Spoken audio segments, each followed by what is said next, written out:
Hey everybody, so this vlog is probably going to be maybe a trigger subject for some people. It's going to be kind of emotional, it's going to be very honest. So first of all, I want to share with you my accomplishment today.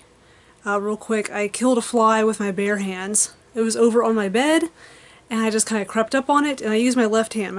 Now I'm right-handed. Now, how many people who are right-handed can, how many people can say they killed a fly with the opposite of their dominant hand? But I swatted the motherfucker, it fell on the floor, so I grabbed a piece of tissue and I wadded it up and picked it up, and it's gone. So, this fly had been bothering me for several days now, and so I feel pretty accomplished, and I'm really happy that I finally killed the little shit. But anyway, what this vlog is actually about is, me battling depression lately. Those of you who watch my videos regularly know that I have bipolar disorder, and that along with that comes some depression and anxiety problems, although I think the anxiety problems have more to do with my childhood more than anything else. But I do take medications, and recently my medications have been increased, like the dosage. But that doesn't stop certain other symptoms from arising from time to time. But let me wind the clock back about 2 weeks.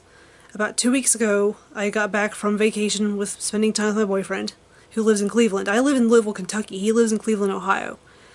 But I got back after spending time with him, and I was fine for like a day and a half, 2 days, maybe 3 days. And then I started feeling really shitty. Like, I started feeling like I was going to have panic attacks, like I felt really unmotivated, really tired, like so lethargic that I could barely push my cart at work. I work as a picker in a UPS warehouse, and I could barely push my cart. And I was working so slow, and people were staring at me, probably wondering why the heck I was working so slowly. What's wrong with this girl? Why can't she work? And as the anxiety and the panic attacks started, and I ended up having to leave work early and on a Wednesday. And a panic attack, if you've never had one before, it's really hard to get you to understand what having a panic attack is like. And I don't mean that in a condescending way, I mean that in a matter-of-fact way. If you've never had one before, you have no idea what it's like. So, it's really hard to explain it, but a panic attack for me basically starts out with feeling really depressed in the morning. I'll get up, I'll try to have a normal day, a productive day. It just doesn't work. And at some point during the day, I hit I peak and I hit the downhill, the slope. And the slope usually includes feelings of deep sadness, sudden feelings of panic and terror, and sudden feelings of like the fight or flight instinct kicks in. Like, you could stay and fight, you could stay and try to pull yourself together and fight it and move on, or you can flee. You can go home and curl up in bed and hide until it passes. And I knew that I was not going to be able to fight.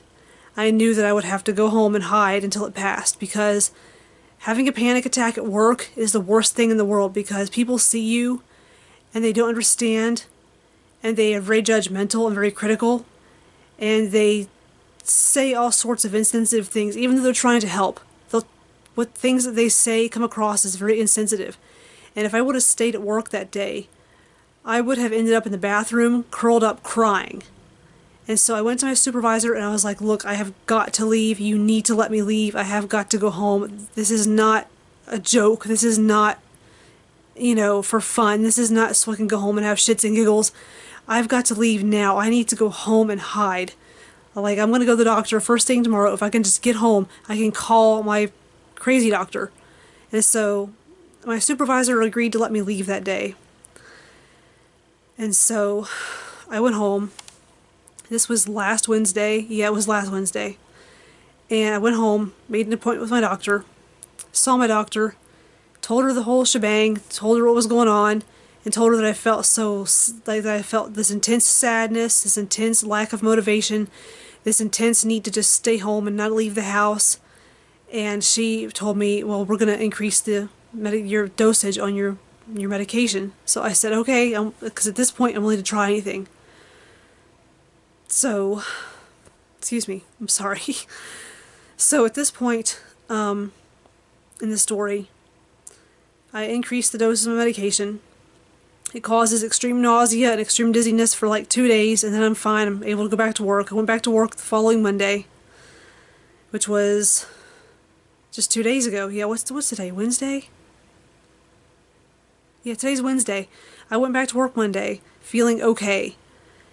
And then Tuesday yesterday I was like, I don't feel like myself. I feel the feeling of being unmotivated and sad and wanting to hide and panic attack feeling.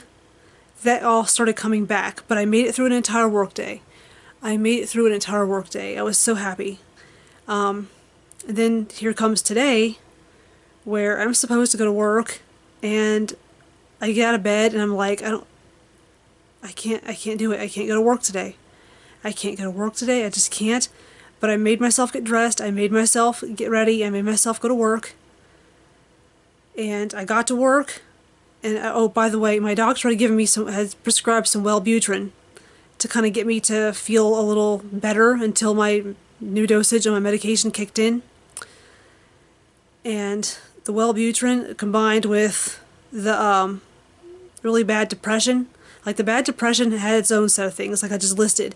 Feeling unmotivated, feeling tired and cranky, feeling like I need to stay home, sad, the intense sadness, like I just want to cry for no reason. The Wellbutrin had me as high as a kite. I mean, I was like a hippie on a helicopter ride. I was way, way up there. I mean, it was insane.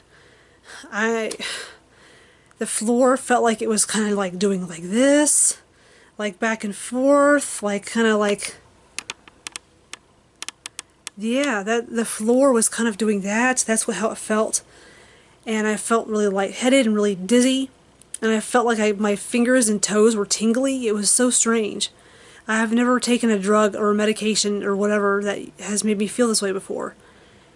And so I went to my warehouse supervisor, who actually is above my supervisor, and I said, because my supervisor wasn't there yet for one thing, and I said, I hate to do this to you. I know we're short-handed today. I know we're busy today, but I have to leave. Please understand. I have got to go. I feel like crap. I'm as high as a kite, and I just can't do this. I need to go home and be away from all of this and be at home. And she said, well, we're short-handed today. You're leaving us in a bad position. I said, yes, I know, and I feel really bad. She goes, you know what, you gotta do what you gotta do. I can't hold you here. So if you need to leave, then you have my permission to go ahead and leave. And so I went into the break room and grabbed my lunch bag, and I clocked out, and I was out of there. And I was shaking on the way home. I almost started crying on the way home. And when I got home, I instantly felt better. I don't know what it is or why, but that's just kind of what happened today. So, but a lot of people think that bipolar depression, they think that it comes and goes on a daily basis. No, it does not. It can last for weeks, or it can last for just a day. And a lot of people assume that if you're depressed one day and then you're fine the next, they go, oh, you're fine. You're fine now. You don't need your medication. You don't need me to support you. You're fine. That's not how it is at all. Someone being fine for a day does not mean they're going to be fine the next day, if that makes sense. Like, I'm having trouble explaining this. I'm really sorry. But being fine one day does not mean you're going to be fine the next day. And a lot of people don't understand that. And I just wish that certain people at my job would understand what bipolar depression really is like. The agony that it can cause, the conflict that it can cause, especially in the workplace, and at home with family too. Fortunately, my family understands because my mom is educated about my mental illness. My dad is educated about my mental illness. So is my uncle. All three of those people live here, not just me. And so fortunately, I have a good safety net. I have a good support system for when I have my bad spells of depression. And so at work, it's another story. My supervisor, the first time I went and told her I'm having a panic attack, I need to leave, she just didn't want to hear it. and she just was very reluctant to let me leave. And I had to do a lot of talking and convincing with her.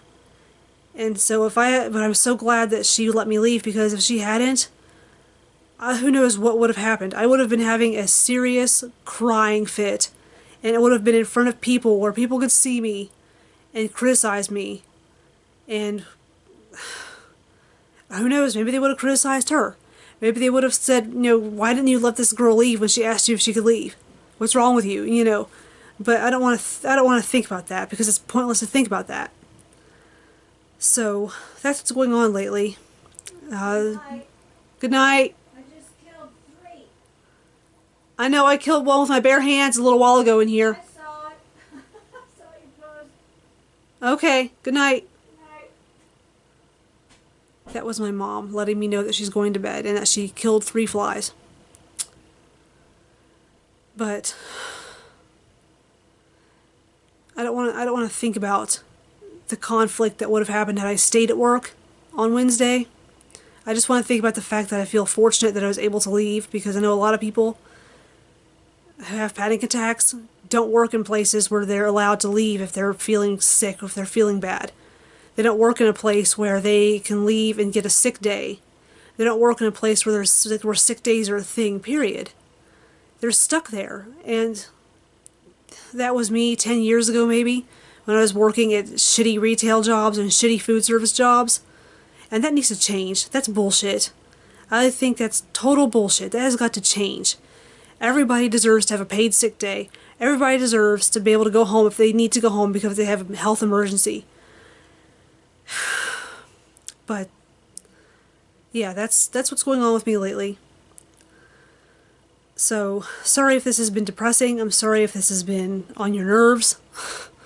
Sorry if you watched this and you're disappointed that you didn't see something that you were hoping you'd see. Actually, you know what? Fuck you. I'm not sorry. I'm not sorry at all. If you clicked on it, you watched it. If you don't like it, then just click on that you don't like it, and then move your happy little self on. Whatever. I mean, what the fuck ever. But that's what's going on. So anyway, I'll go ahead and cut to the chase and get to the end of this video. This video is officially done. Thank you for watching. Hope you enjoyed what you just watched, or hope that it was informative to you somehow.